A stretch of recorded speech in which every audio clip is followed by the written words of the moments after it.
How does a not guilty plea work with plea bargaining? Imagine facing criminal charges and being asked to make a decision that could significantly impact your future. You might be wondering how the legal process unfolds when you choose to enter a plea of not guilty, especially in the context of plea bargaining. When a defendant pleads not guilty, they are asserting that they did not commit the crime they are accused of.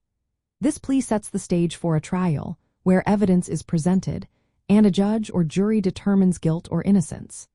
However, in many cases, the process does not proceed directly to trial. Instead, the defendant and the prosecution may engage in plea bargaining, a negotiation to resolve the case without a full trial. Plea bargaining involves the defendant agreeing to plead guilty to a lesser charge or to receive a lighter sentence in exchange for concessions from the prosecution. This process often occurs before a trial begins and is a common practice to save time and resources for the court system.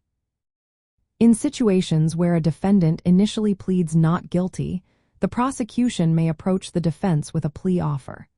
The defendant then has the choice to accept the offer or reject it and proceed to trial. If the defendant rejects the plea deal and insists on a not guilty plea, the case moves forward to trial. However, it is also possible for a defendant to change their plea from not guilty to guilty later in the process, often as part of a plea agreement.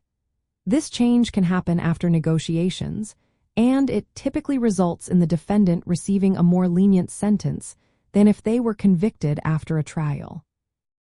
The role of the not guilty plea in plea bargaining is primarily to maintain the defendant's right to a trial while negotiations occur. It signals to the court and the prosecution that the defendant disputes the charges, but it does not prevent the case from being resolved through a plea agreement. In summary, a not guilty plea allows a defendant to contest the charges in court, but it also keeps the door open for plea negotiations. These negotiations can lead to a resolution that benefits both sides, often avoiding the uncertainties and costs of a trial. The process underscores the flexibility within the criminal justice system to seek justice efficiently while respecting the rights of the accused.